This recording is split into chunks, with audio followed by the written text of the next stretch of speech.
Hello, everybody, and welcome back to another episode of I Like to Read with me, your host, Rachel Polanski. What a whirlwind of a week it has been, guys. I started my new job on Monday.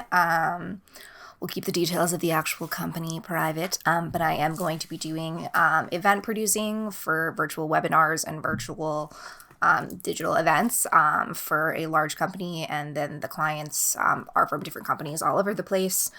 I get to be working from home forever, which is pretty sweet because I like talking to people and I like getting to know people, but the hassle of like actually driving and having to go somewhere and the extra time it takes and the parking and the annoyance with traffic, like none of that I don't have to deal with any of that, and I'll get to talk to people from like all over the country and all over the world, which is pretty cool if I do say so myself.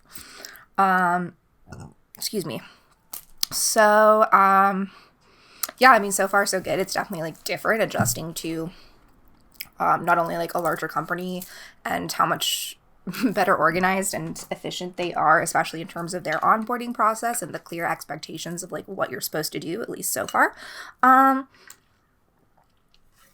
So I just feel very lucky that it's unfortunate that I was laid off, but that this opportunity happened to present itself, just the perfect timing, and it just seemed like a really good fit, and so far so good. So, I'll keep y'all updated if anything crazy happens, but for now it's nice to have a job where I kind of just like enjoy what I'm doing. So far it's not like crazy, but I still feel somewhat engaged and happy. So that is cool, obviously. Anything else new in like the pop culture realm since we last spoke? If you have not already, because this episode is coming out the week after the episode with Ariella is coming out, check out the interview/conversation with Ariella Elovic about her new graphic memoir, Cheeky. We discuss all sorts of like cultural and pop cultural taboos against body hair and women's appearance and in the media, and also the sort of conversation and the larger topics and nuances surrounding body positivity and also just body acceptance. And she's really cool and awesome, and check out her book if you haven't already, and also just check out our conversation to get a hint of the book and her style. She also has a really cool Instagram called the Cheeky Blog, which is what kind of started the book. So check all that out below. Give her a follow. Check out her book. Check out the interview if you have not already. That will be linked down below. How many times can I say that? Okay, so let's get started with our book. Since I didn't record... I recorded last week, but the episode I recorded was with Ariella, so I didn't do just my typical, 5-book rundown, so I might be a little rusty on, even more so than usual, on some of the details since it's been over a week, but this one I'm certainly not rusty on because I actually, technically all the books that I'm talking about I read 2 weeks ago, except for this one because I snuck it in because it was so freaking good. So our first book is Confident Women, Swindlers, Grifters, and Shapeshifters of the Feminine Persuasion by Tori Telfer.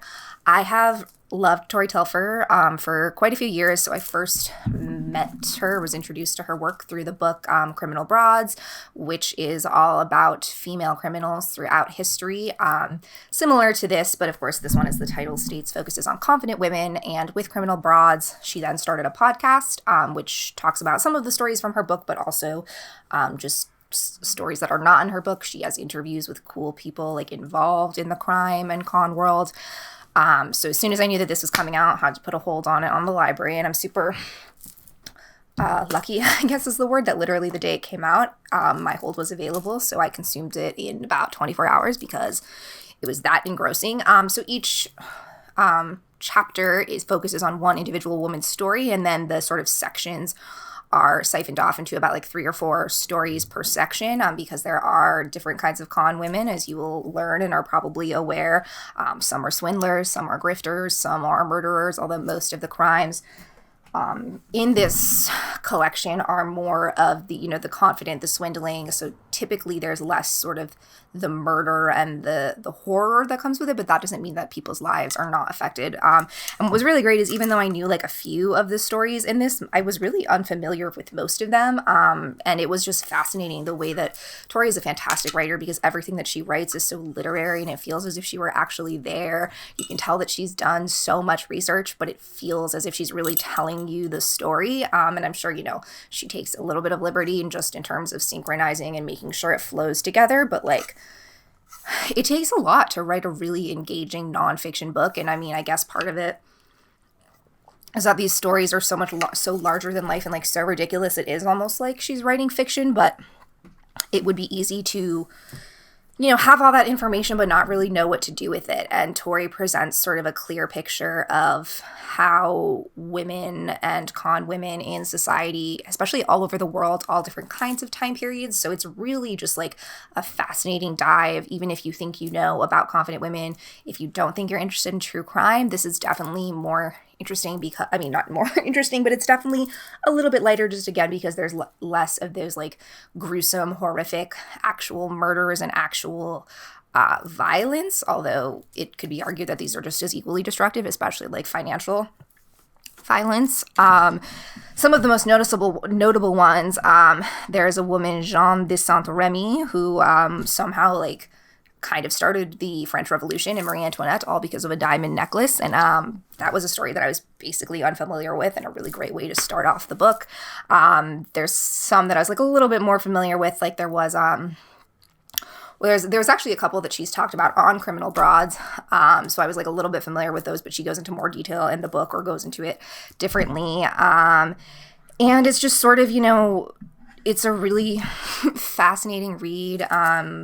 So even though it's nonfiction, like I said, it like reads like fiction because the stuff is too crazy to believe, and Tori just presents it all in a great package and is such a wonderful writer. So check out Confident Women, check out Criminal Broads, check out all her stuff. Tori's really cool. And next we have My Year Abroad by Chang-rae Lee.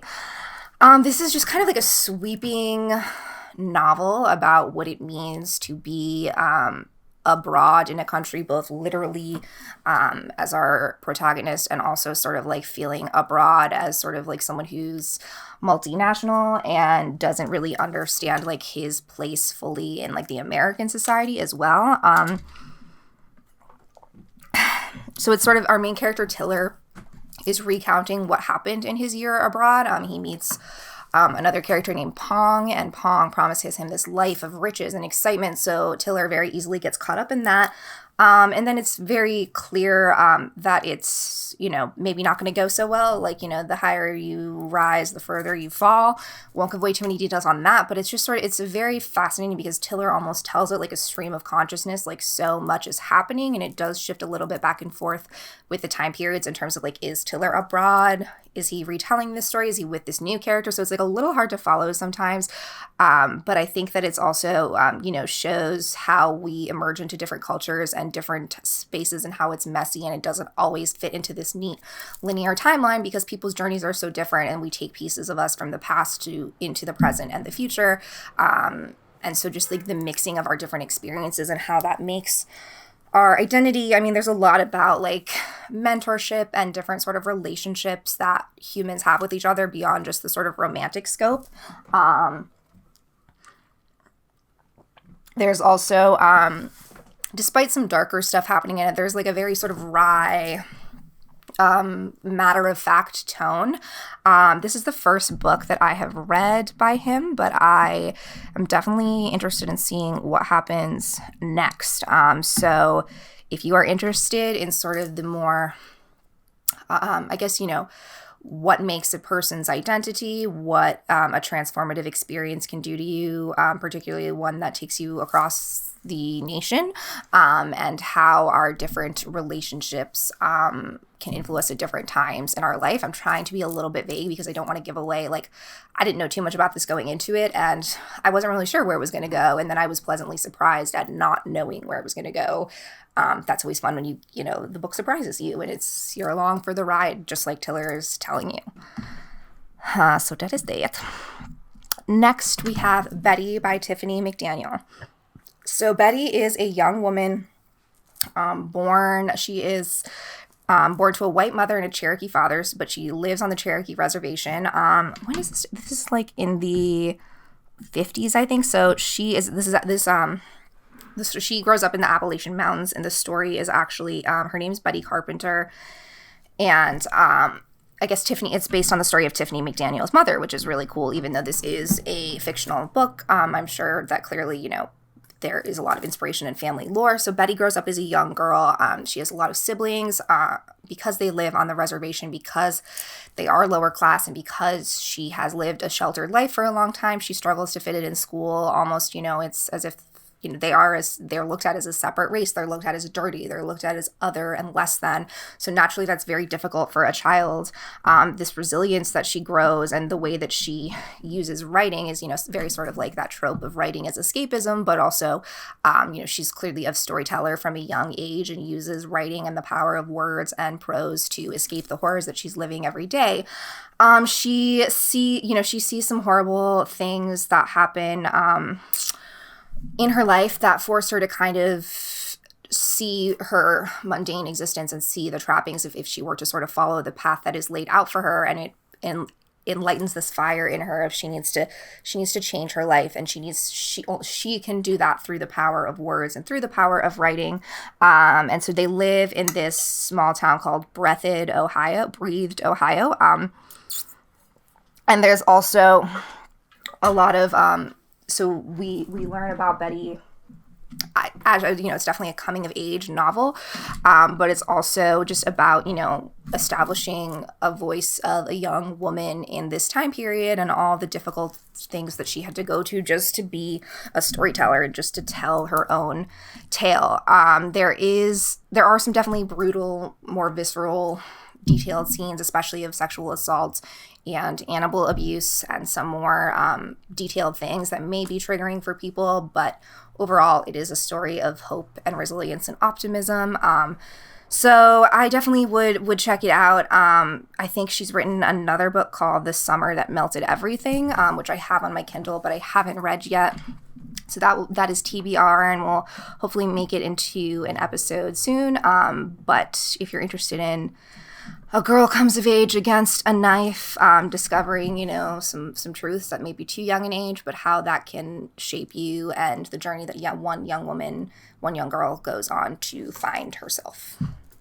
It sounds like every other book, but promise you it's good. Next we have Earthlings by Sayaka Murata. So this is a Japanese novel that was translated into English. So while there might be like a few little nuances and places that are kind of hard to understand, I felt like it was just as easy to read. Sometimes I feel like because a book is translated from another language, I won't enjoy it as much because I'm not going to get the same prose, and when you're an author, I feel like, or a writer, like every word is so intentional that if it's being translated, we might lose some of the story or some of the intention behind the writing, but I don't think that was true in this case. So our main character is Natsuki. We meet her when she is a young girl. She's clearly very weird. She believes that she is not meant to be in this sort of society they call the factory, and she's ingrained in her from a young age that girls are pretty much meant to grow up, get married, have babies, live their life to society, and not really do much else with their lives. And they live in the cousins, and her cousin Yu, they become very close, and they develop a sort of beautiful but clearly slightly unsettling sexual relationship. So when they are found kissing, their parents shut them off for the rest of their lives. And then we meet Natsuki when she's now an adult. She is living with her husband, but he is asexual. She clearly still has feelings, and this moment with her cousin has shaped her entire life. So there's an incident that leads them to be reunited, and through that, that's the first time that Natsuki and Yu have seen each other in 15, 20 years. So there's a lot, there's a lot to unpack here. At first, it's also just a story about, what it's like to feel so removed from society that you feel like you have to create your own society. And there's, that underlying question, is Natsuki an alien who is from another society and sent here to sort of dismantle the system, and that's why she doesn't belong? Or is it something in her imagination? And is it something that she's able to pass on to others and have others understand? Or is it something that's going to alienate, for lack of a better word, her further from her family? So it's pretty tight. It's about 250 pages. A lot happens. It's very much, for anybody who's felt like they haven't fit in before. There's clearly, it's an extreme situation, but very relatable to feel like, maybe am I an alien? Like, my skin literally is crawling. Like, I don't feel like I belong in this society and with the values that have been endeared on me. And there's at least one other person who kind of understands what I'm saying, so maybe I'm not alone. So if you're into that sort, I mean, it's not sci-fi-ish at all, but there's, she comes up with her own planet, or maybe it's an actual planet, who knows, and the world building from that is also very cool. So check out Earthlings. And last but not least, we have Finlay Donovan is Killing It. This is a fun one. This is by Elle Kosimano. So Finlay Donovan, we meet her. She is a mother of 2. She's recently divorced from her husband, or just about to be divorced. She is behind on bills, and her life is pretty hard. She's an author. Actually, she's behind on her manuscript. She is sort of just like at the end of her rope and needs something to change. So when she happens to be at a Panera, there's sort of a misinterpretation conversation with another woman. And the woman pretty much hires her to kill her husband.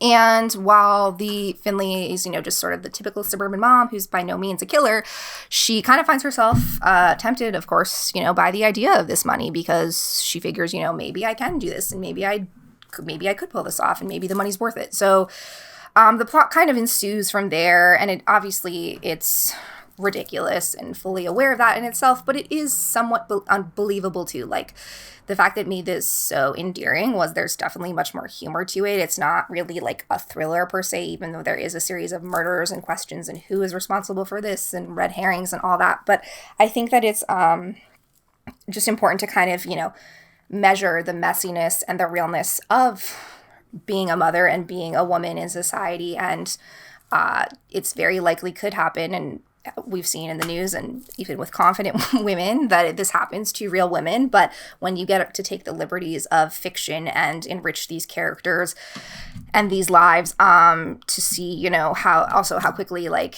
just a chance meeting in Panera can lead to a series of murders and someone becoming a murderer and involving other people and money. But it is, surprisingly heartfelt. It's very fast paced, despite being, I think it's almost 400 pages, but it goes by like that. And Goodreads also says it's Finlay Donovan #1, which means maybe this is a series and we'll have other ones to come. So stay tuned for those. So I hope you enjoyed at least one of those books. Please, as always, let me know what you're reading. I'd love to know. Let me know what you're watching, also listening to. Please, if you have not already, make sure you are subscribed either on YouTube or iTunes, Spotify, and make sure if you could leave a 5-star review on iTunes. That helps so much. Myself and Willoughby, my cat, who's not even in here, would be eternally grateful. So I think that is all we have for you today. And until next time, stay reading. Bye.